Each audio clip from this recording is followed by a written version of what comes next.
Assalamualaikum warahmatullahi wabarakatuh. Sampurasun. Tepang deui sareng simkuring pun pahmi paruropi dina pangajaran basa Sunda. Tah laungan dinten ayeuna mah hayu urang sami-sami pedar materi ngeunaan laporan kagiatan. Nanging sateu acan kana materi, ayeuna simkuring bade naros heula. Aya anu tos kunina naon ari laporan kagiatan teh? Pami teu acan, hayu urang sami-sami diajar dina laungan dinten ayeuna. Sateu acan kana pedaran, mangga tataharkeun sagala rupi hal-hal anu sakirana dibutuhkeun dina proses pangajaran. Kumaha? Atos sayaga? Pami atos sayaga, hayu urang kawitan.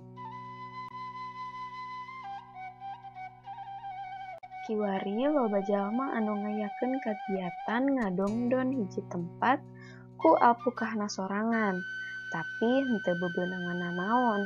Hasilna semet resep jeung capek bae. Nu karekam ku pikiranana ukur apal tempat-tempat anu kungsi kasabana. Paling semet jadi kenangan keur pribadina sorangan. Teu bisa ditepakeun pikeun dijadikeun pangaweruh kuno lain mah.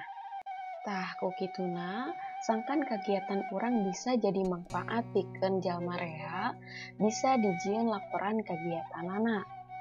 Ari laporan kagiatan teh intina mah ngelaporkeun naon-naon anu katempo, kadenge, jeung anu karasa ku nu nulis laporan. Cindekna naon-naon anu kaalaman salila milu hiji kagiatan. Karanganana teu jauh beda jeung karangan pangalaman pribadi anu sok biasa ditulis dina diari, atawa catatan poean, atawa anu sok ditulis dina media sosial ku hiji jalma. Bedana, laporan kagiatan mah biasana ditulis pikeun tujuan ngalaporkeun hiji kagiatan. Jadi, aya unsur kawajiban keur dilaporkeun ka pihak sejen. Beda jeung pangalaman pribadi mah, teu dilaporkeun ge teu jadi masalah. Tah dina nyusun laporan kagiatan teh aya sawatara hal atawa rarancang anu kudu diancer-ancer ti anggalna. Ari diancer-ancer teh naon nya, Bu? Diancer-ancer upama di bahasa Indonesiakeun sarua hartina jeung perkiraan gitu ya. Jadi urang kudu ngira-ngira heula naon anu ku urang kudu ditulis, naon ku urang kudu ditataharkeun jeung sagala rupina. Ari rarancang anu kudu diancer-ancer ti anggalna teh nyaeta anu kahiji kudu aya pangjurung atawa motivasi hayang apal jeung aya rasa penasaran. Anu kadua kudu telik jeung teu weleh didokumentasikeun sakur naon wae anu kapanggih tur sakirana dianggap penting jeung menarik perhatian urang. Tah bisa dipotret, bisa direkam, atawa ditulis dina catatan poean gitu nya. Anu katilu, unggah rek ngayakeun kagiatan kudu aya udagan atawa target, atawa bisa disebut oge tujuanana. Urang teh hayang ngahontal naon, atau urang teh hayang mencapai naon kitu tah. Nu kaopat, kudu dirarancang heula ti anggalna bari tatahar sagala rupa anu sakirana bakal diperlukeun saperti kamera, alat tulis, jeung alat rekam.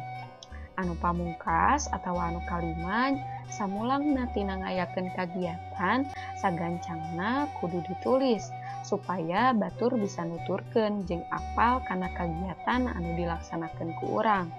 Tulisanana bisa dina wangun laporan kagiatan tea. Munilik jenis karanganana, laporan kagiatan teh aya tilu warna atawa aya tilu rupa. Aya karangan laporan anu sifatna formal, aya warta, jeung aya karangan bebas. Tah, ari anu sifatna formal mah biasana laporan dinas atawa laporan ka atasan sarta make struktur anu kaku. bisa katingali tina cara nulisna anu umum nama di poin-poin. Anu kadua aya dina wangun warta. Ari warta mah ditulis ku wartawan keur ngalaporkeun hiji kagiatan atawa peristiwa ka masyarakat make aturan nulis warta. Atawa upama dina bahasa Indonesia mah warta teh nyaeta berita. Tah, ieu mah contoh laporana bisa ditingali nalika hideuk maca koran. Sabab dina koran eta ngalaporkeun hiji kagiatan atawa peristiwa anu ditulisna ku wartawan. Tah, anu terakhir aya laporan anu make karangan bebas.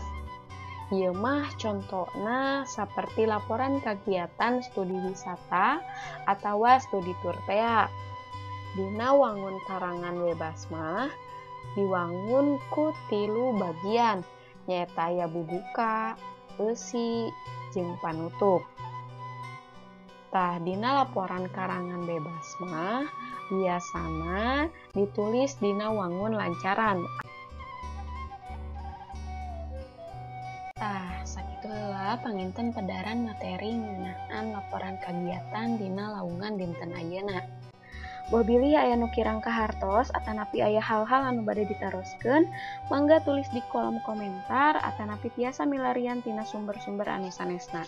Kanggo pangajaran dinten ayeuna, Ibu nganggo sumber anu kahiji nyaeta buku Cahara Basa kelas 10 sareng modul pangajaran sarakan kanggo kelas 10A. Hatur nuhun kana perhatosanana. Wabillahi taufik wal hidayah. Wassalamualaikum warahmatullahi wabarakatuh. Wilujeng tepang deui dina labungan salajengna.